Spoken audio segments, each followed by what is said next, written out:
Have you ever wondered, why do I suffer so much? Maybe, on the outside, everything seems fine. You have a job, someone who loves you, a place to return to. But deep down, there's still an emptiness, a vague sense of restlessness, as if there's someone inside you who always feels not enough, not seen, not loved the way they should be. And every time someone insults you, betrays you, I'm not lovable. You might believe this I is a soul, something eternal and unchanging. But strangely, the Buddha taught the opposite. There is no fixed self, no unchanging identity. And this isn't some abstract philosophy. For over 2,500 years, millions of people have explored this truth, not just intellectually, but through direct experience. Through deep observation and meditation, they saw something profound. The anger that used to control them, the fear of rejection, the desperate need to prove themselves. All of it began to dissolve. They let go of the I, and when they did, something extraordinary happened. Suffering no longer had a place to land. If you've ever felt exhausted by the need to constantly prove your worth, if you've felt broken after rejection or haunted by the same emotional wounds, if you've ever whispered to yourself, maybe I'm just not good enough, then this video is for you. Just like you and me, faced anger, grief, loss, even death, and found peace in the most unexpected way, by realizing the self they were protecting never truly existed.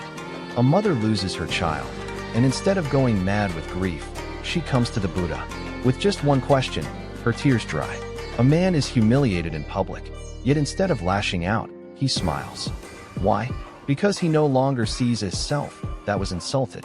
And slowly, you might notice something shift.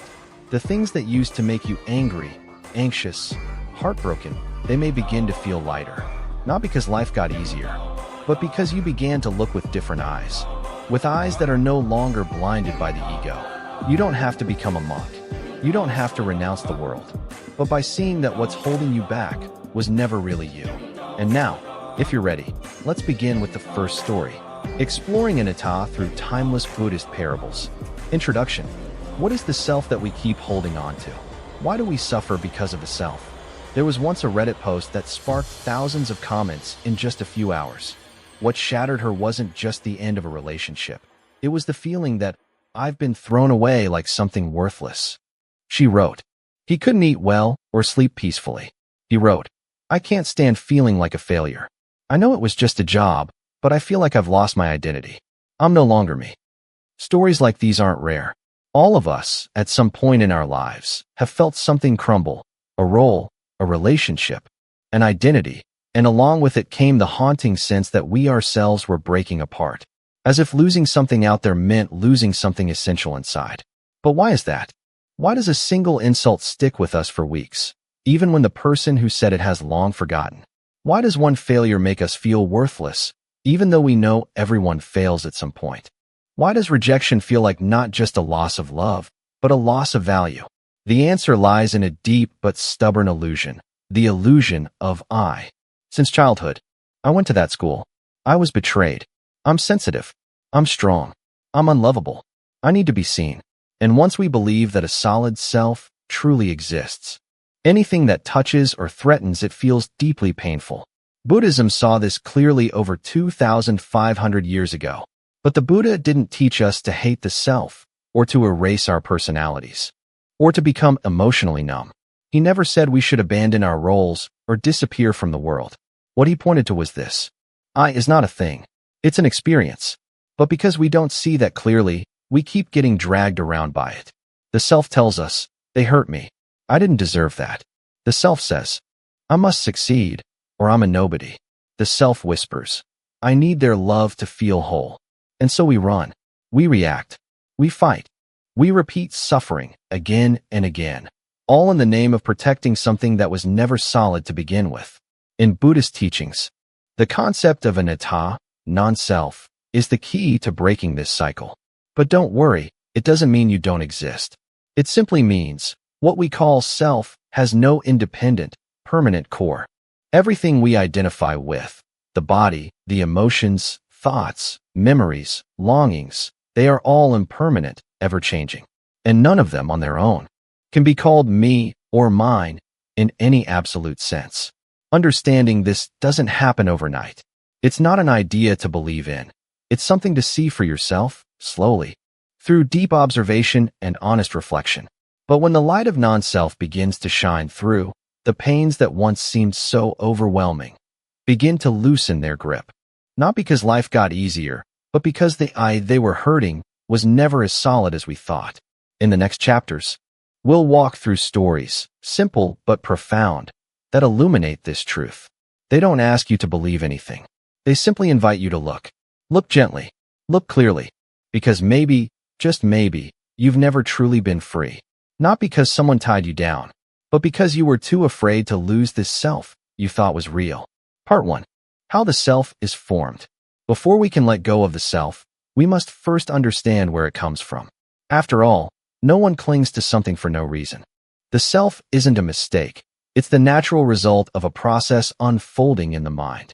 From early childhood, we begin collecting the words others use to describe us, the feelings we experience, the roles we are assigned, and little by little, what we call me is built like a mask with many layers. We are not born with a clearly defined sense of self, but gradually, through reacting to the world, to praise and criticism, to love and hurt, we come to believe we are a separate, fixed identity. And that belief becomes the root of countless struggles. In this section, we'll pause to observe how the self takes shape, not to judge it, but to understand it. Because only by seeing how it arises can we begin to recognize that perhaps this self we protect so fiercely was never truly who we were. Story 1. He owned very few things, just a few robes, a begging bowl, and a clear glass cup. The cup wasn't expensive, but to him, it carried special meaning. It had been a gift from a student before leaving the monastery, and he used it every morning to drink water after meditation. He kept it spotless and placed it carefully on a wooden shelf, as if it were a treasure. One day, while sweeping the courtyard, a young novice accidentally knocked the glass over. It shattered with a sharp sound, pieces scattering across the ground, sparkling in the sunlight. The novice froze in fear, expecting to be scolded. But the old master simply looked at the broken glass and smiled gently. That cup was already broken, he said. The novice was stunned. How could that be? It had clearly just been dropped.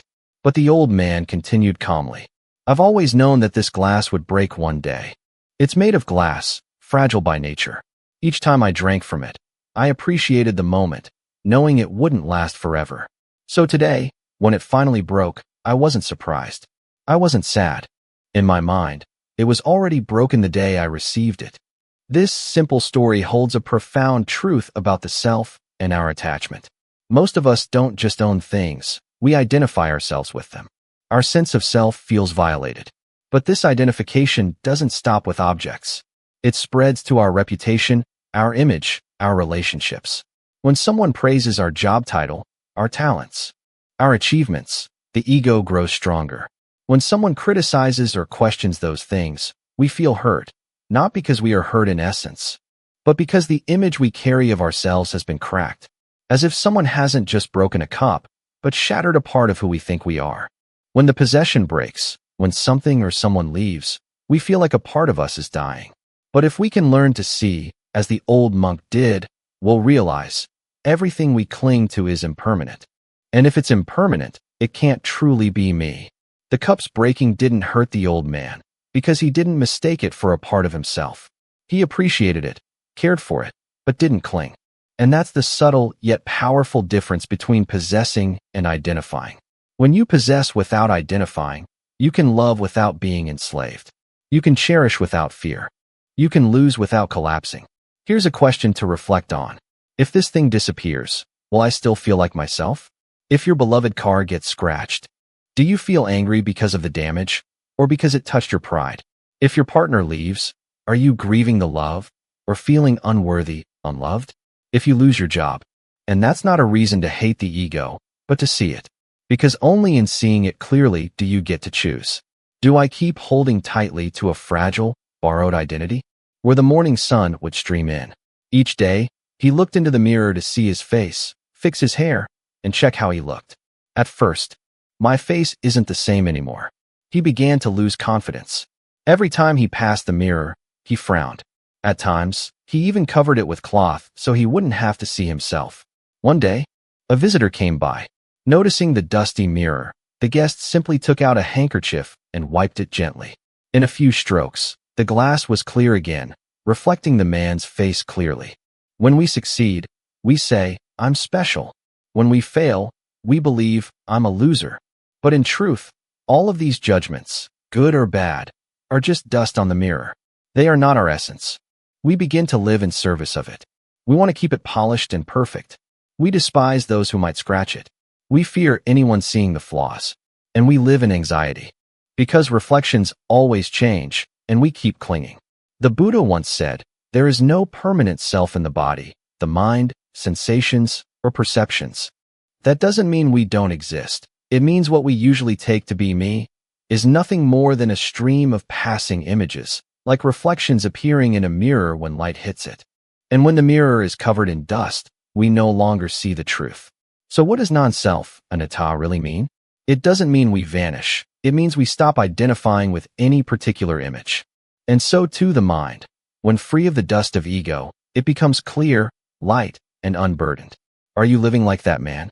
Looking into the mirror of your mind each day and seeing a blurred image, then mistaking it for yourself? If someone once said you weren't good enough, and you still carry that. If someone once made you feel useless, and you've come to believe you are. If you once failed and labeled yourself unsuccessful from then on. Know this, it's just dust. The dust is not you, and the image is not you. You are the mirror, free of self, whole as it is. Or traits. Someone might say, "I'm Min, an engineer." Another might respond, "I'm a mother of 3. Or, "I'm someone who failed in love." These answers often shift depending on the context. A job is a temporary role. Even the memories we tell over and over are often edited versions of the truth. And the personality traits we believe define us? They change with environment, with whom we're talking to, or even the time of day. So then, where's the self really? If we strip away our name, our feelings, our memories, our roles, what remains that we can truly call me? It is a continuous flow of ever-changing elements, feelings, memories, perceptions, labels, thoughts, and consciousness, stitched together into the story of me, without a central, fixed narrator behind it. Look more closely. When an emotion arises, such as anger, we often say, "I am angry." But in truth, anger arose, passed through us, and then dissolved. Yet when we hold on tightly to old chapters, especially painful ones, we shrink ourselves into a self that is narrow, frozen, and incapable of change. And from that, suffering arises. Isn't that why we get hurt when others insult us? When someone says, "You're a failure," or "You're worthless." They're just making sounds, but those sounds cut deep because we've already written an internal script. I must succeed. I must be respected. I can't be weak. A story can change. A memory can be seen with new eyes. A role can end, and a new one can begin. The key is not to confuse what we are experiencing with who we are. Someone who's been betrayed in love might carry the pain and start believing, "I am someone unworthy of love." That belief becomes part of the self-image. But it's only one moment in a much longer stream of life. If we take a breath, pause, and ask, is it possible to live without needing to define who I am? Perhaps you can loosen it, just a little. Not discard it entirely. Just gently ask yourself, can I live deeply, meaningfully, without needing to be someone? That might just be the first true step to understanding Anattā, or non-self, not as a doctrine, but as a soft release from the stories we no longer need to carry. Part 2. Knowing self doesn't mean nothingness. When people hear the word non-self, many instinctively feel a sense of fear. It sounds like a denial of existence, cold, empty, even dehumanizing. As if Buddhism were saying, you don't exist, or you're nothing. But that is a common misunderstanding. Buddhism never teaches that we are nothing. On the contrary, that doesn't mean we are empty in a negative sense. It means we're not confined to the rigid identity we've built. And from that recognition, a powerful kind of freedom arises. To understand non-self correctly doesn't make life colder. It makes it lighter. We no longer need to exhaust ourselves defending an image, hurting when others don't see us correctly, or dragging around the weight of the past. We can still live, love, and feel deeply, just without being trapped in old identities that no longer serve us. That's why in the next part, we'll explore a story that gently untangles one of the most common misconceptions about non-self and shows that the absence of a fixed self isn't a loss, but a deep and liberating openness. He was quiet. There was always something distant in his eyes. One day, a loud bang echoed in the workshop when someone accidentally dropped a heavy object. He flinched, withdrawing into himself. A young co-worker asked gently, "You still haven't gotten over it, have you?" He gave a faint smile and replied with a line he had said many times before. "I'm a soldier. I'll always be a soldier." And that's where the suffering began. Many of us live like that soldier, not necessarily scarred by war, but shaped by other battlefields, a betrayal, a lonely childhood, a past mistake. But the problem arises when we believe they are the whole truth, when we box ourselves into an old version of who we once were and deny the fluidity, renewal, and possibility that still lives within us. The Buddha once said, "There is no permanent, unchanging self within us." This is not a denial of meaning or experience. It is a gentle reminder that we can always change, not by erasing the past, but by no longer letting it define us absolutely. The soldier in the story didn't need to forget the war. He had been a soldier, but he didn't have to live every moment as someone still trapped on the battlefield. In this moment, sitting with his family, working in the shop, suffering doesn't come from memory. It comes from identifying completely with that memory. When we tell ourselves, "This is who I am, and I'll always be this way." Understanding non-self isn't about erasing your story. It's about no longer being imprisoned by one chapter.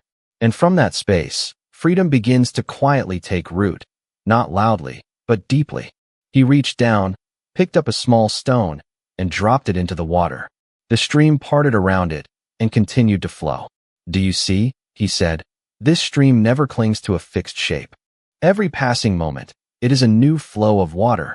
But has it ever stopped being a stream? It still flows, still nourishes, even though its water is never the same." The problem, the monk continued, is that you want to always be someone. You want to keep the image of the artist, the talented one, as if that were the one true version of yourself. But the truth is, that person has already passed. You'll be like someone trying to capture a stream, always failing and always suffering. This young man's story reflects what so many of us experience. We once had a role, the successful one. We feel lost, empty, uncertain. But the truth is, the self is never fixed. It's a flowing process, built from emotions, memories, experiences, and conditions that constantly shift. When we try to freeze ourselves into a permanent self-image, we resist the natural law of impermanence. And it's that resistance that causes suffering. Buddhism doesn't ask us to erase ourselves or forget the past. On the contrary, the Buddha taught, observe everything that constructs the self and see that none of it is permanent. None of it is truly you. None of it endures forever. When we understand this, we stop fearing change within ourselves. We no longer suffer because we aren't like we used to be. We live as we are now, like the stream, not clinging to past shapes, yet still full of life, still capable of nourishing others and ourselves. And like that stream, we can continue to flow, clear, vibrant, once we release the idea that I must be someone, and simply recognize, I am alive, breathing, present. Anattā doesn't deny life, it denies a permanent. Then who is living? Who is feeling? Who is suffering or seeking happiness? It's a common misunderstanding. We fear that acknowledging non-self means erasing ourselves, becoming emotionless, hollow. From the moment we're born, we start constructing a sense of self based on names, gender, memories, preferences, and social roles. As we grow older, we grasp onto these identities more tightly, as though they are our essence. When someone praises us, we feel uplifted. When someone criticizes us, we feel attacked. This self seems very real. But if we pause and observe, we notice something strange. Our minds are constantly changing. Emotions come and go. Thoughts arise and fade. The body ages with each day. So what among all this can be called a fixed? It's a process, a flow built from 5 constantly shifting components called the 5 aggregates: form, the body; feeling, sensations; perception, recognition; mental formations, thoughts and habits, and consciousness. Each of these is in constant motion. Like a river made of countless drops of water, no single drop is the river, yet without them. Because most of our suffering comes from the belief that we are a fixed identity that must be protected, affirmed, and defended at all costs. When someone offends us, we feel threatened. When we fail, I am no longer who I was. I have been disrespected. I am not being true to myself. But if we realize that this I is merely a shifting combination of memories, feelings, our mind is like a mirror. Experiences, joy, loss, success, failure, are like dust passing across the surface. When we identify ourselves with the dust, we forget the open, reflective nature of the mirror. Anattā doesn't require us to erase emotions or become cold. On the contrary, it allows us to engage with life more fully. When we are no longer bound by a self that constantly needs affirmation, we can listen to others with more presence, love without clinging, act without needing validation. Think about it. When you watch a sunset, do you need a solid ego to feel beauty? When you comfort someone you love, do you need to prove you're a good person? When you sit in meditation, are you trying to improve your identity, or are you gently letting go of layers of mental constructs? In life's most profound moments, the self often fades, and it is precisely then that we feel most alive. Understanding Anattā doesn't make us into robots. It liberates us from the prison of ego. We no longer have to suffer when someone insults us. We don't need to force ourselves to maintain an image. We become more flexible, more compassionate, more at ease, because we're no longer imprisoned by the question of who am I supposed to be? Some people fear that without a self, they won't know how to live, what to value, or where to go. But the truth is, non-self doesn't erase personality, memory, or goals. It simply allows us to see things clearly, as impermanent, interdependent, and empty of fixed essence, so we can stop clinging. You can still live, love, create, and pursue your ideals, but you'll no longer be afraid to lose or hurt when someone questions your identity. He invited us to observe it carefully and to see that it was never truly there in the way we thought. When we understand that, there's nothing to let go of. It falls away on its own. Part 3. How does non-self liberate us from suffering? When people first hear about the concept of Anattā, non-self, they often think it's some abstract philosophy meant for monks in distant monasteries, not something relevant to everyday life. But in truth, it's precisely because we don't understand non-self that we suffer so deeply, even from the smallest things. When someone insults us, when we lose a loved one, a relationship, or a job, it can feel like we've lost a piece of ourselves. Our most intense suffering doesn't come from external events. It's rooted in the sense that I have been wounded. But if we look closely, where does this I come from? Is it truly a permanent, fixed entity? Or is it a collection of memories, emotions, and social roles that we've grown used to attaching to? This is exactly what the teaching of Anattā reveals. We are not what we think we are. And once we stop clinging to that rigid self-image, the suffering tied to it begins to unravel layer by layer. In the following stories, we'll explore real moments, drawn from ordinary lives, that show how non-self isn't about erasing your identity, but about discovering a deeper kind of freedom. You don't have to retreat into a cave or destroy your ego. You simply need to see, clearly, the ever-changing nature of everything you once called me. Story 3. The Buddha and the Insulter. When someone shouts, who really hurts? One day, as the Buddha was walking with his monks on alms round, he passed by a village. A man, consumed by anger. But you refuse to accept it. Who does the gift belong to? The man was startled. Well, obviously, it remains with the one who brought it. If you don't take it, it's still mine. The Buddha nodded. Others no longer have the power to hurt us. This isn't suppression or denial of feelings. The Buddha didn't grit his teeth and endure. He simply didn't get pulled into the other man's emotional storm, because there was nothing inside him for those words to hook into. Without an ego to be insulted, the insult has nowhere to land.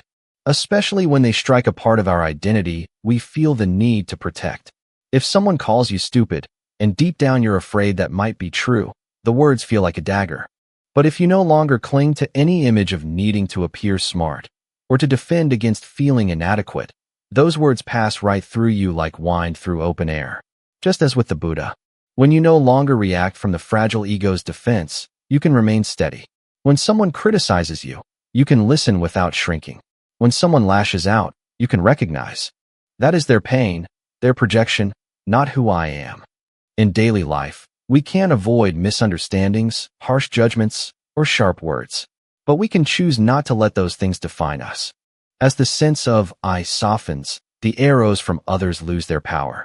The story of the Buddha and the insulter isn't just to admire a holy man, it's a living teaching. Sometimes the pain melts away, like a gift that was never accepted and quietly returns to the one who offered it. Parable. Sweat poured from his brow, and his body trembled under the load. Another passerby noticed and asked, "Why are you carrying such a heavy sack of stones?" The man snapped back, almost angrily. "Because someone insulted me. He hurt me, and I can't forget it." The other person looked at the sack and gently said, "But why not put it down?" The man furrowed his brows. "I can't. If I put it down, it's like forgiving him. I have to carry this to remember how unfairly I was treated. I carry it so no one dares treat me that way again." And so he continued his journey, tired, bitter, and burdened by a weight no one had forced him to carry. This simple story speaks to a profound truth. The pain of being offended doesn't lie in the words of others, but in the weight we choose to carry, like a sack of stones we refuse to set down. No one forces us to hold on to it, but still, we cling to it, as if letting go means we've lost, or we're weak, or that we'll be hurt again. In life, we've all felt the sting of someone's words, a cutting remark, a look of disdain, a careless insult, and we carry it inside. We replay it in our minds. We feed it like a wound that refuses to heal.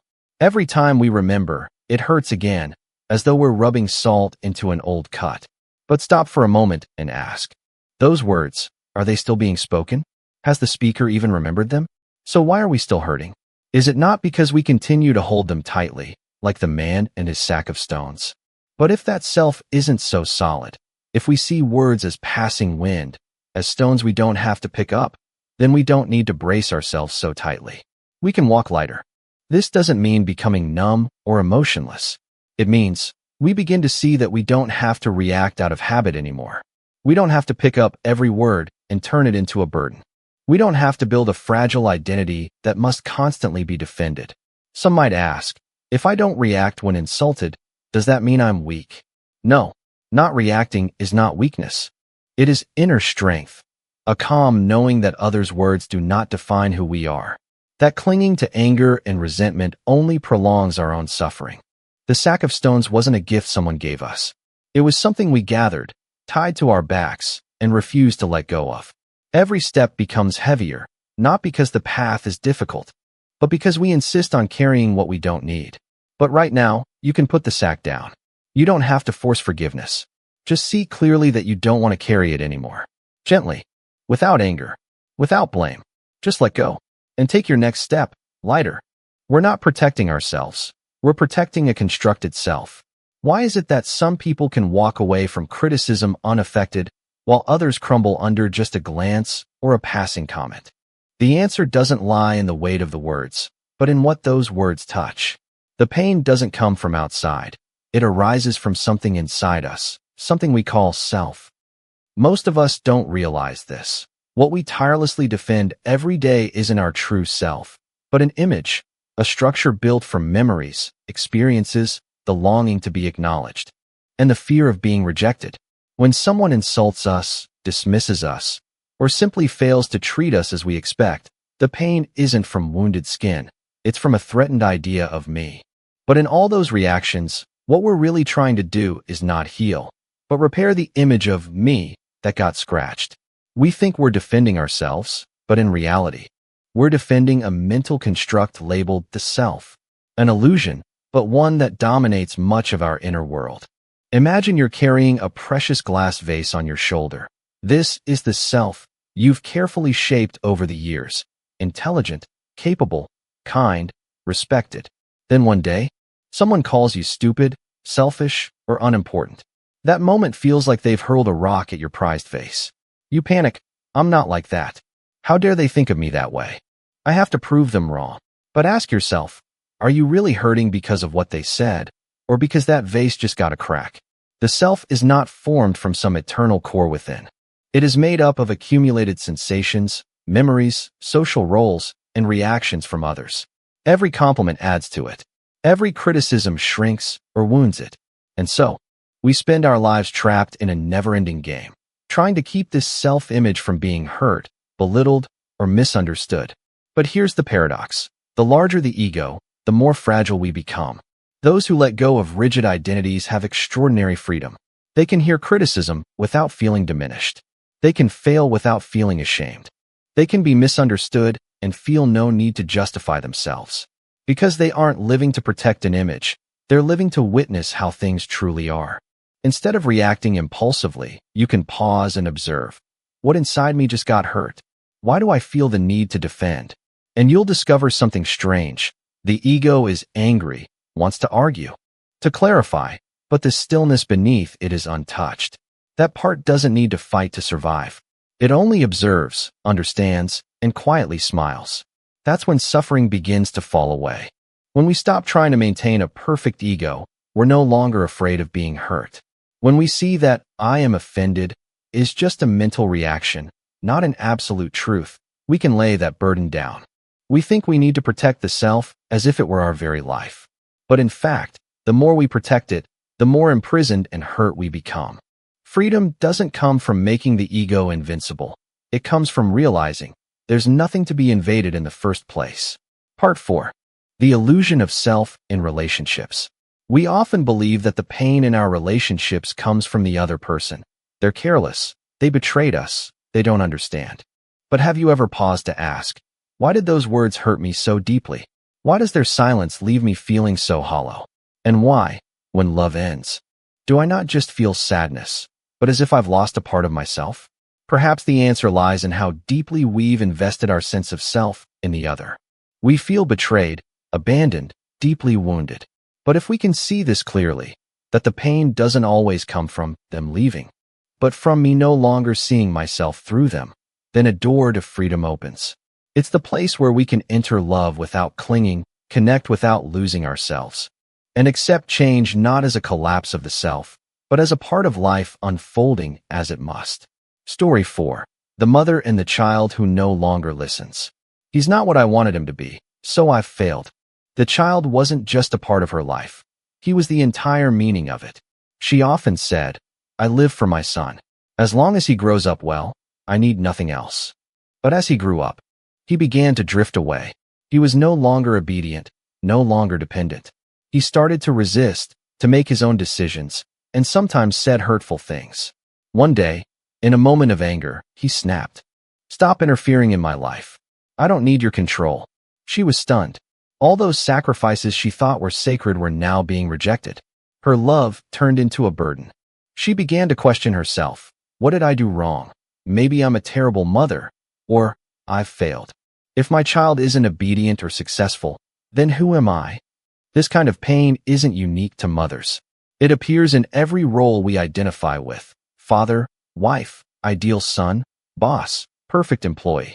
We create a self-image. I'm a good person because I'm devoted, or I deserve respect because I've sacrificed. But when others don't confirm that image, when they don't reciprocate, don't appreciate, we don't suffer because the child raised their voice. We suffer because we once believed, I am a good mother, my child should understand me. We don't suffer because a colleague disagrees. We suffer because we believed, I'm the kind of person who should be listened to. When we identify ourselves with a role, we unconsciously force others to behave in ways that reinforce that identity. But people, like life, constantly change. They cannot always be the obedient child, the ideal partner, or the perfect staff. When they deviate from the script, we feel betrayed, when in truth, they're simply growing into who they are. The ego, though invisible, demands constant affirmation. A mother can love her child deeply and still fall into despair when her role no longer fits the narrative. But perhaps the real question is, do I love my child? Or do I love the image of myself as a good mother? If we look deeper, we may see pure love doesn't require confirmation and doesn't imprison others within roles. But when the ego enters the picture, love becomes conditional. We love so long as the child obeys. We care as long as the child succeeds. We're happy as long as our role is recognized. That's not love. It's a psychological contract between two egos, each demanding validation from the other. Freedom comes when we can love without possession, care without identification. A boss today may be a student of life the next. When we stop clinging to fixed identities, we allow every relationship to breathe, to evolve, to disappoint. And when we gently set those roles down, when we keep the love but release the image, we begin to love freely, without control, without self-affirmation, without turning others into mirrors for our own ego. Only then, real love begins. Parable, the shadow of the self, the more we love. He would wake up early to prepare her breakfast. Every evening, he waited for her to come home so they could eat together. To him, she was the most important person in the world. He feared her sadness, feared her pain, and feared anything going wrong in her life. He always said, "I love you. I just want you to be happy." But gradually, that love cast a long shadow, a shadow of control, anxiety, and possession. When she wanted to spend time with friends alone, he felt uneasy. When she found joy in things that didn't involve him, he felt abandoned. When she was sad but didn't share it with him, he felt like a failure. He started asking where she was going, who she was with, what they talked about, and why she was so quiet. He still said, "I'm just worried about you." But inside, he was overwhelmed by a storm of helplessness. One day, she said something that stunned him. "You love me, but you're suffocating me." He didn't understand. Wasn't love about care, protection, always being present? But then he sat alone, watching the long shadow of his body stretch across the ground. He realized that shadow wasn't his wife, it was his own ego. The self that feared loss, craved affirmation, and wanted everything to follow his own ideal. This parable is a mirror that reflects a simple truth. The more we love, if we lack mindfulness, the more easily our love becomes a shadow of the self. And when the ego creeps into our relationships, love is no longer pure. It becomes possessive in subtle ways, driven by the desire to control and to feel secure. We say, "I love this person," but often what we really love is the feeling they give us. We love the image of an ideal spouse, a thoughtful partner, or a lover who never leaves.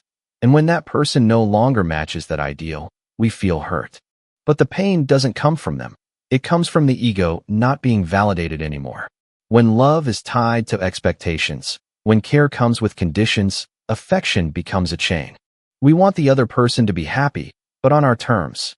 We want them to be free, but within boundaries we feel safe with. And when they step out of the frame we built, we feel confused, abandoned, betrayed, even if they've done nothing wrong. The shadow of the ego in love isn't always obvious, but it shows up in small moments. A delayed text reply, an outing we weren't invited to. It's the purest, most profound form of love.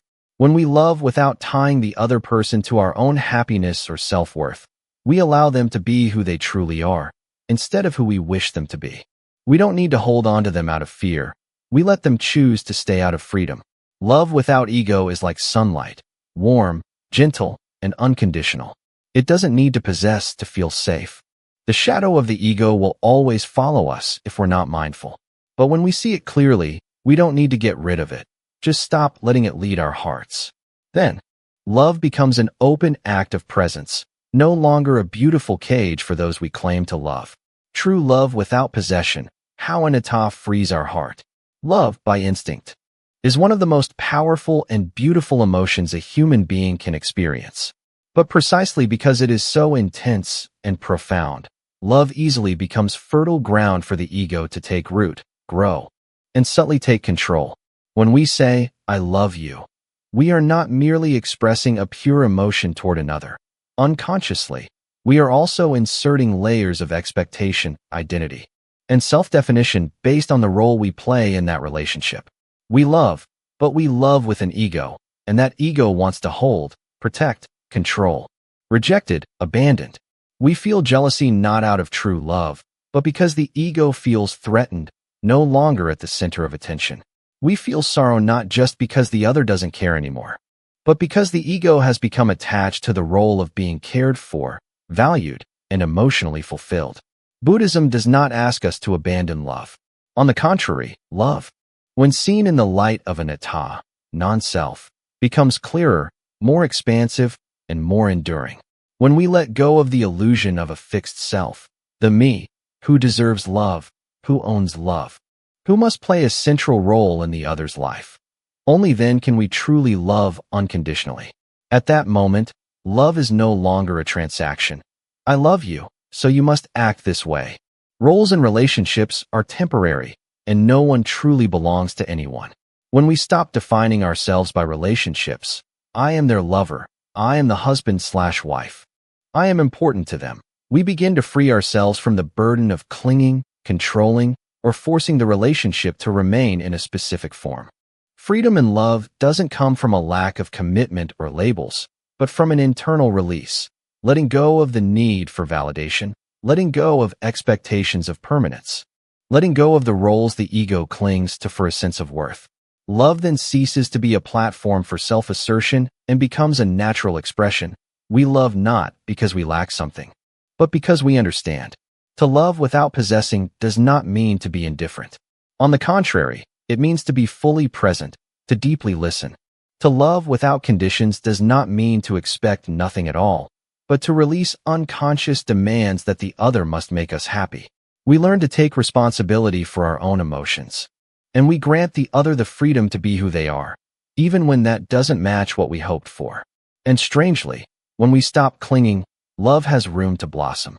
When no longer governed by fear of loss or abandonment, love becomes lighter, more spacious, and sincere.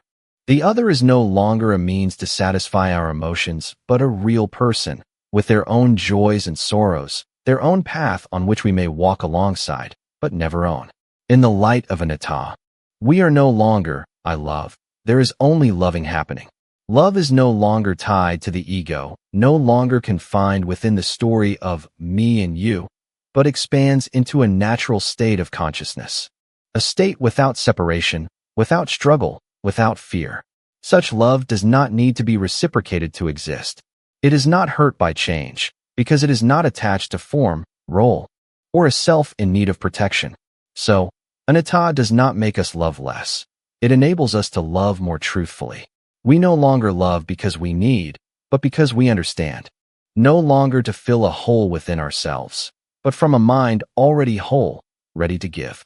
And in that, love is no longer an anxious journey, but becomes a place of refuge, where both we and the other are no longer imprisoned by the shadow of the ego, but walk freely together in the space of understanding and compassion. Part 5. Practicing non-self in daily life. Understanding the concept of non-self isn't just a matter of philosophy, nor is it meant for intellectual debate. When truly seen with insight and lived experience, non-self becomes a key, unlocking a way out of the endless cycle of hurt, clinging, and fear. But how do we bring that truth into daily life, into the world of relationships, deadlines, emotional turmoil, and constant pressure? The truth is, we don't need to wait until we're seated on a meditation cushion to live non-self. In each small act, while washing the dishes, being misunderstood, navigating a tense meeting, or simply feeling a surge of negative emotion, lies an opportunity to let go of the self. These are the very moments to recognize that most suffering doesn't come from circumstances themselves, but from how the I reacts to them. Practicing non-self doesn't mean becoming indifferent, passive, or losing our uniqueness. On the contrary, it's a deeply awakened way of living, where we're no longer ruled by the compulsion to prove ourselves, to be validated, to win, or to always be right. A person can still speak, act, and engage, but no longer be dragged around by the ego, and in doing so, becomes more graceful, flexible, and grounded in every aspect of life. In this section, we'll explore stories drawn from everyday experience, to see how non-self is not some lofty idea, but a practice that can be embodied, here and now, in the flow of ordinary life. No longer a theory. Serene, like the morning breeze. In contrast, the gold shop owner always wore a frown. His eyes were filled with worry, anxiety, or anger over the smallest things, a missing item, a careless worker, a customer haggling too hard. One day, A brazen robbery wiped out one of the man's 3 gold shops. He went into a rage, shouting at everyone, assigning blame, and spent sleepless nights fearing he'd lose the other 2 shops. On one of these tense days, he happened to walk past the beggar's corner. It had just rained. The ground was wet and chilly. The beggar sat there drenched, wiping his bowl, still smiling. "Aren't you cold?" the shop owner asked. "Of course I'm cold. Aren't you worried about what you'll eat tomorrow?" "If no one gives me food, I'll go hungry. But right now, I'm not hungry." "But what if tomorrow you have nothing?" "Then I'll be hungry tomorrow. Maybe the day after I'll have something. Nothing's certain. But if I worry too much about tomorrow, I won't be able to live today." The shop owner stood still. It was the first time he'd heard someone speak about uncertainty with such calm. His own mind was a storm of thoughts. How to prevent loss, how to protect all that he owned. And now, here stood a man with nothing to lose, yet more at peace than he was. The beggar wasn't attached to status, wealth, or reputation, things the rich man clung to desperately. Not because the beggar was wiser, but simply because he had nothing to cling to. His sense of self, if there was any, was not tied to position, possessions, or power. With nothing to protect, he had nothing to be hurt. The shop owner, though richer and more powerful, suffered from the fear of loss of face, loss of control, loss of identity. These fears weren't just thoughts. They shaped his actions, his moods, his relationships. Every time something went against his expectations, his ego felt threatened, so he lashed out, defended, blamed.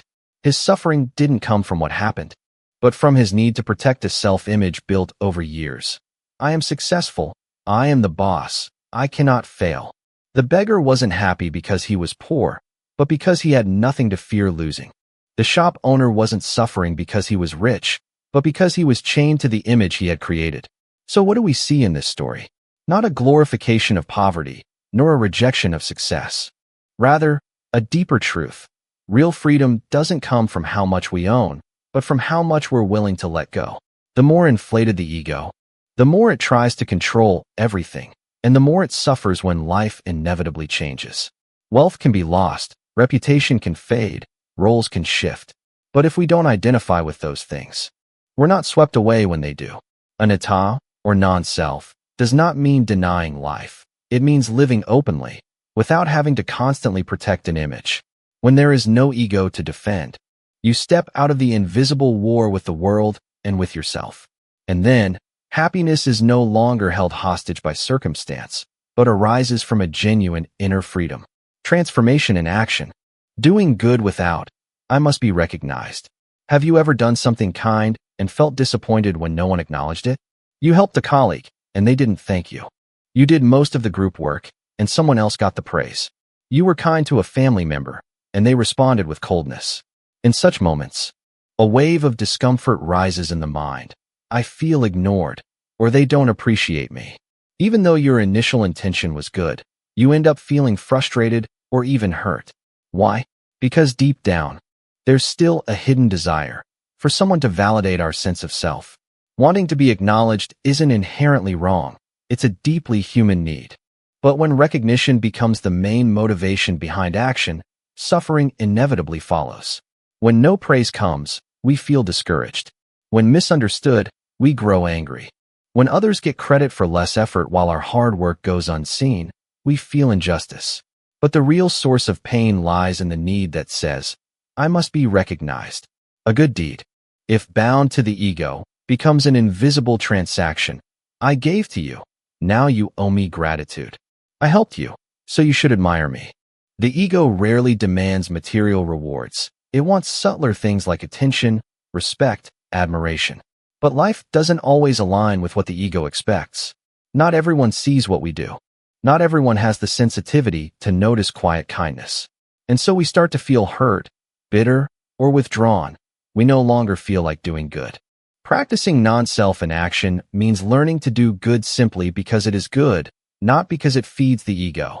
When your actions are no longer driven by, "I need to be acknowledged," you feel free. You do what's right because it's right, not because others are watching. You help someone, not because you want to be seen as kind, but simply because they need help.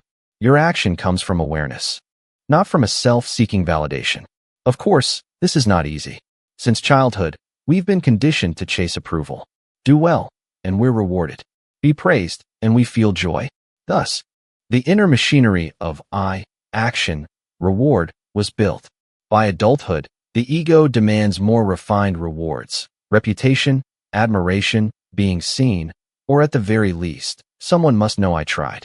But if we look closely, most suffering in work, relationships, and family comes from this exact source. The ego feels unrecognized. Imagine a mother who dedicates her life to caring for her child, cooking, teaching, worrying about everything. The child grows up, becomes rebellious, never says thank you, maybe even blames her. If she identifies herself with the role, I must be respected as a mother, she'll suffer deeply. But if she cares from genuine love, without needing recognition, her peace remains untouched. Love doesn't need rewards, but the ego always does. Similarly, a hardworking employee who is never praised by their boss or colleagues, if their sense of self depends on being acknowledged, frustration will grow. But if they can think, I do this because it's right, whether others notice or not is their business, they will be free from external dependence. Freedom begins at that point. The surprising thing is, when you act without chasing recognition, you're often recognized naturally. The energy of calm, sincerity, and non-attachment is deeply attractive. People may not speak it aloud, but they feel your ease. They sense the authenticity in you. And that kind of quiet influence is the most lasting of all. It doesn't shout, but it echoes long after. Ultimately, action without ego doesn't mean giving up effort. It means giving up expectation. You still act, strive, and uphold ideals, but without attaching them to an I that must be rewarded. You wash the dishes, sweep the floor, raise your children, do your job as the wind blows, as the river flows, not needing to be seen, yet still bringing freshness and peace. And in that quiet anonymity, your mind begins to lighten, bit by bit. The ego dissolves through each unburdened action. Doing becomes meditation. Work becomes a path of practice. You don't have to retreat to a forest to find liberation. Just let go of the habit of needing recognition in everyday moments, and you've already taken a profound step toward freedom. Looking into the body and mind, Vipassanā, and the path to seeing Anattā. When people first hear about non-self, many ask, if there is no self, then who is it that's feeling, thinking, or practicing? This question isn't meant to be answered with theory, but through direct experience. The Buddha never forced anyone to believe in the absence of a self. He simply invited us to observe closely and see this truth for ourselves, right within this body and mind, in our living experience. Vipassanā, insight meditation, is the way to see that truth. It's not a technique to achieve some mystical state, but a path of returning to oneself, not to the self we think we are, but to the unfolding process of life itself, always changing, impermanent, and belonging to no one. In Vipassanā, we don't try to change the body or mind. We don't force it to be calm or try to feel right. We simply observe, but not with the intellect, with direct awareness. Moment by moment, breath by breath, down to the tiniest sensation. Body, feelings, mind, and dhammas are the four domains of contemplation in Satipāna, the foundations of mindfulness. When we observe the body, we begin to see that it isn't a solid, fixed object. The breath flows in and out, movements occur, pressure, temperature, heaviness, and lightness arise, all constantly shifting. This body isn't mine. It functions through biological conditions, not personal will. When we have a headache, stomachache, or numb leg, did we invite those sensations? They come, then they go. That's just how it is. When we observe feelings, pleasant, unpleasant, or neutral, we notice another layer. A warm sensation on the back, then an itch on the hand, then tingling in the foot. No sensation lasts forever. More importantly, we cannot control these sensations. We may want comfort, yet discomfort comes. We may resist a feeling, and it lingers even more. But when we just observe, without judgment or reaction, the sensation arises and fades. In that moment of non-reaction, we see the truth. There is no self being hurt. There is just sensation and the knowing of it. Then comes mind, our mental states.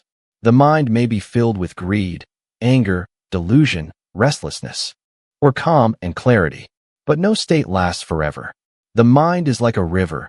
It swells and subsides, sometimes turbulent, sometimes still. And here's the key. We can observe the mind without being the mind. When we see anger, we are no longer anger.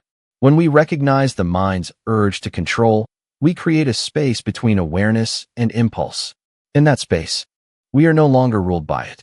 The mind, too, is a process, not a permanent self. Finally, we contemplate dhammas, the mental and physical phenomena arising and passing away. With sustained observation, we start to see the three marks of all phenomena: impermanence, anicca, unsatisfactoriness, dukkha, and non-self, anattā. A thought arises, then vanishes. A craving comes, then fades. Even the thought, I am meditating, is just another dhamma, arising, passing. Once this is seen clearly, we stop clinging to any state. Whether comfort or pain, peace or chaos, everything becomes just a visitor. And the I, that wants to control it all, begins to dissolve. Vipassanā requires no belief, no doctrine. It only asks for patience and honesty. Honesty to see body and mind as they truly are, without decoration, without judgment. Patience to sit with sensations, pleasant or uncomfortable, joyful or dull, and just watch. No escaping, no chasing, just seeing. And the more we see, the lighter we become. This practice doesn't lead to a state of nothingness. On the contrary, it opens up a vast space. A space not confined by self. When there is no I striving to control, life becomes vivid. Every sound, every movement, every breeze feels profoundly alive. Life doesn't need a self to be sacred. It already is, just as it is. Vipassanā is not a path reserved for monks or hermits. It doesn't care whether you're busy or free, rich or poor, lay or ordained. Anyone, if they can sit down, close their eyes, and observe body and mind, is already walking the path to Anattā. In these moments of deep seeing, you no longer search for freedom elsewhere, because it's already right here, in this very body-mind process. And you may begin to sense a profound peace, not from achieving or becoming, but from letting go of the self, little by little. Like removing a heavy cloak. You feel lighter not because you became greater, but because you're learning to not need to be anything. Just present, aware, and free. Gentle meditation, observing without identifying. Now, we move beyond just talking about non-self. We begin to live it, to experience it directly in this very moment. Meditation is not about becoming special, nor about attaining something mystical. It's simply about returning, sitting down, and seeing clearly the subtle movements of body and mind without needing to interfere or do anything at all. Take a moment to find a posture that feels comfortable for you. You might sit cross-legged, on a chair, or in any way that allows your back to be upright, but not rigid. Let your hands rest gently on your knees or folded in your lap. Close your eyes softly, or keep them half open if that feels more natural. Take a gentle breath in and slowly exhale. Don't try to control your breath, just feel it. Bring your attention to the place where you feel the breath most clearly. Maybe at the nostrils, where the air flows in and out. Maybe at the chest or belly rising and falling. You don't need to imagine anything. Simply directly feel the breath. No need to think about it. Just know that it's happening. Breathing in, breathing out, one breath, and then another, all unfolding naturally. As you watch the breath, your mind may wander, to work, to someone you know, or to whether you're meditating correctly. That's normal. That's just the mind doing what it does. But the moment you realize you've been thinking, you've already awakened. No need to judge yourself. Simply, gently return to the breath. No criticism, no forcing, just come back. Continue like this for a few minutes. And then, once you feel a bit more grounded, gently open your awareness from the breath to the sensations in the body.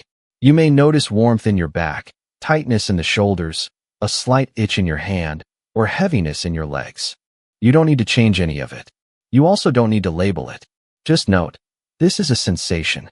And most importantly, don't identify with the sensation. For example, if you feel discomfort in your back, don't say, I have back pain. Just note, there's tightness in the back area. That shift in language is profound. When you stop saying, I am in pain, You've already begun to disentangle the self from the experience. The sensation arises, stays for a while, then passes. It is not you. You are simply the one observing. Perhaps there's a pleasant warmth in your feet, cozy, comforting. Observe that too with the same equanimity. Don't chase it. Don't cling to it. Don't push away the unpleasant. Every sensation, pleasant, unpleasant, or neutral, is treated the same, welcomed, seen, and released. Keep observing like this, watching the breath, the sensations, and also the subtle movements of the mind, thoughts, emotions, reactions. You are not any of them. They are simply phenomena arising and passing, belonging to no one. A wave of sleepiness may arise, just notice it. A thought like, this meditation is going well, may arise, notice that too. No need to hold on. No need to resist. Let everything come and go like clouds drifting across the sky. As you continue practicing this way, something shifts. You no longer need to become anyone. There is no need to be a good meditator. No need to be peaceful. You just need to be present and aware. And within that simplicity, a deep sense of freedom begins to open. There is no me to suffer, only patterns appearing and dissolving. If you sit like this for 5 minutes, you've planted a seed. If you sit for 10, you've watered it. Don't worry about the duration. Don't set goals. Just return, observe, and don't identify. Now, if you're ready, gently bring your attention back to the breath. Take one clear, deep breath in and out. Feel the body sitting here, the contact with the floor or the chair, the quiet around you. And when you feel ready, slowly open your eyes, maintaining that awareness. Not letting it fall away just because the meditation is over. Because in truth, meditation doesn't end when you open your eyes. It's only the beginning of living fully with your body, your mind, and your life, without clinging to a fixed self. And that, truly, is liberation. Conclusion, the freedom beyond the self. We've walked a long journey together, from simple, everyday stories to the deepest corners of the human mind, from personal suffering to the Buddha's insight into its root cause. At every turn, one truth becomes increasingly clear. The self, what we assume to be the center of our lives, is in fact an illusion. And the more tightly we cling to it, the more suffering we experience. But letting go of the self doesn't mean becoming indifferent or lost. On the contrary, it is only when we release the illusion of a fixed self that we discover a deeper freedom, one that is lighter, unbound by praise or blame, gain or loss, success or failure. The freedom beyond the self is not some distant ideal. It can be found right here, in each breath, each step, each quiet response to the world, when we live with awareness and stop letting the ego dictate who we must be. In this final part, we'll return to a simple story, one steeped in gentle wisdom, to reflect on the path we've taken and open the door to what lies ahead. A life no longer burdened by defending a self that was never truly there. Our first reaction is to blame something outside. That person was rude. The situation was unfair. Life didn't go as planned. But if we look deeper, we'll see something subtler and more profound. But it's the internal image we're protecting that truly gets wounded. Whether it's the broken cup that hurts because it was mine, or the mother who feels like a failure because her child no longer listens. Whether it's the soldier clinging to memories of the past, or the man who insults the Buddha but cannot stir his peace. All of these stories reveal the same truth. Suffering arises from identification with something that was never truly ours. This is the first opening to a profound insight. The self we defend is nothing more than a loose collection of memories, sensations, emotions, and thoughts. There is no fixed, unchanging entity there. But we've spent our whole lives believing in its existence. That's where the teaching of Anattā, non-self, comes in, not as a philosophy to debate, but as a doorway to inner freedom. We begin to see it in our breath, in our sensations, in our thoughts, and in the ebb and flow of life. Through Vipassanā, observing the 4 foundations of mindfulness, body, feeling, mind, and phenomena, we see clearly. Everything is merely arising and passing away. Nothing is truly mine. There's nothing to hold on to. Even the desire to let go is just another passing condition, but a real liberation that can be touched in your own body and mind. A life no longer driven by fear, by comparison, by the craving to stand out or be validated, but a life that is whole in each moment, because it is no longer clouded by the illusion of me. You don't need to become a monk, abandon the world, or erase your personality or emotions. You just need to pause for a moment, breathe out, and look deeply. What in all this experience is truly me? If you can't find it, congratulations. You've just stepped into freedom. Story 6. The one who forgave his family's killer. When there's no self, hatred dissolves. There are stories that seem like legends, yet they hold profound truths about human potential to let go when one deeply understands non-self. This is one such story, one that has touched the hearts of millions, not because of its sorrow, but because of the power of forgiveness that transcends ego. A woman in Myanmar named Da Kin lived in a small village on the outskirts of Yangon. Her life was forever changed when her only son was killed in a violent street conflict between two youth groups. She was devastated, like any mother who loses a child she had carried, raised, and loved. Da Kin fell into deep despair. It was more than just the loss of her son. It was the collapse of her faith in life itself. The boy who had caused her son's death was only 19 years old. He had once been a close classmate of her son. They had eaten, played soccer, and laughed together in the schoolyard. But in a moment of blind rage, he stabbed his friend to death. At the trial, he hung his head in silence. Everyone expected a harsh sentence. But something no one could predict happened after the verdict. Da Kin asked to meet the boy privately. The meeting lasted only 15 minutes. No one knew what they talked about. But when she walked out, her face no longer bore anger, but a strange, quiet calm. In the days that followed, she wrote a formal request asking the court to reduce his sentence. She didn't want him to spend decades behind bars.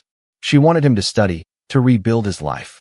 When reporters asked why, she simply smiled and said, "I lost my son. I know how deep that pain is. But I also know that the more I cling to that pain, the more I make it grow.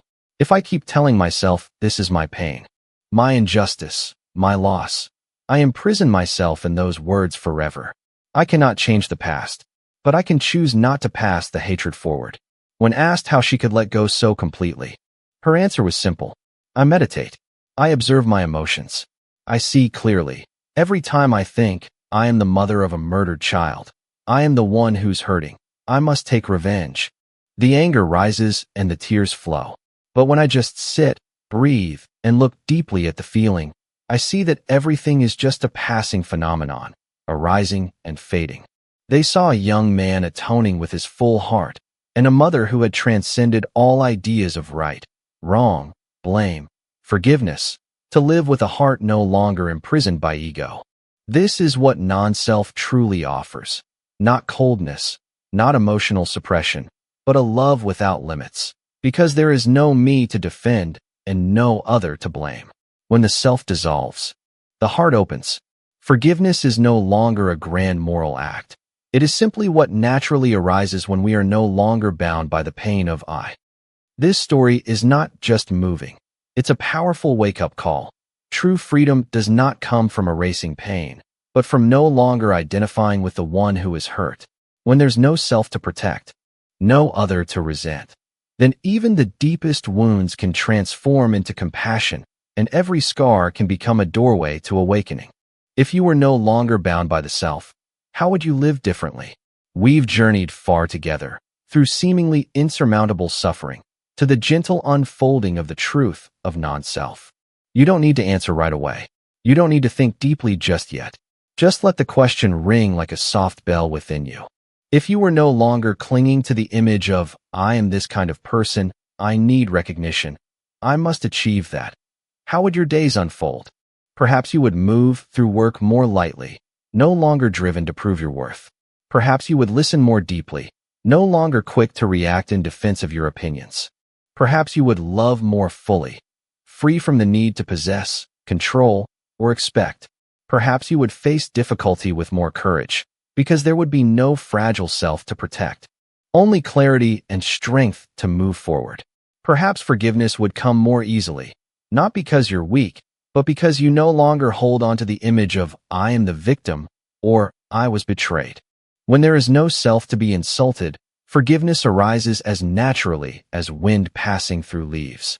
And perhaps, on some quiet afternoon, you would sit still, feeling your breath move in and out, hearing the birdsong outside, sensing the sunlight resting on your hand, and you would smile for no reason at all. A smile that belongs to no one, that needs no recognition, that carries no story. Just presence, pure, luminous, unattached. And you would realize, this is freedom. Freedom beyond the self isn't some lofty ideal out of reach, without being swept away. And the miracle is, you don't need to wait for some final enlightenment to live this way. You can begin right now, with just a moment of mindfulness. A single conscious breath. A choice not to argue. A glance of understanding beneath a knee-jerk reaction. Each of these is a small step on the path of liberation. And so we return to the original question, not as a riddle needing solving, but as an invitation. If you were no longer bound by the self, how would you live differently? No one can answer it for you. There is no right or wrong response. But if this question truly touches your heart, let it be a quiet light within. Let it guide the way you speak, the way you listen, the way you choose what matters. And slowly, you'll begin to see, the world remains the same, but the way you move through it has changed completely. And then, when we let go of the self we've struggled so hard to protect, what remains is not emptiness, but a vast space where true life can finally begin. No longer bound by labels, expectations, or old wounds. We are free to be present, to love, to live a life that needs no justification. We have walked a long path together, but the road ahead, the path of freedom, mindfulness, and peace, is where true practice begins. And you can always return to it, with just one conscious breath. Have you ever wondered, why do I suffer so much? Maybe, on the outside, everything seems fine. You have a job, someone who loves you, a place to return to. But deep down, there's still an emptiness, a vague sense of restlessness, as if there's someone inside you who always feels not enough, not seen, not loved the way they should be. And every time someone insults you, betrays you, I'm not lovable. You might believe this I is a soul, something eternal and unchanging. But strangely, the Buddha taught the opposite. There is no fixed self, no unchanging identity. And this isn't some abstract philosophy. For over 2,500 years, millions of people have explored this truth, not just intellectually, but through direct experience. Through deep observation and meditation, they saw something profound, the anger that used to control them, the fear of rejection, the desperate need to prove themselves. All of it began to dissolve. They let go of the I, and when they did, something extraordinary happened. Suffering no longer had a place to land. If you've ever felt exhausted by the need to constantly prove your worth, if you've felt broken after rejection or haunted by the same emotional wounds, if you've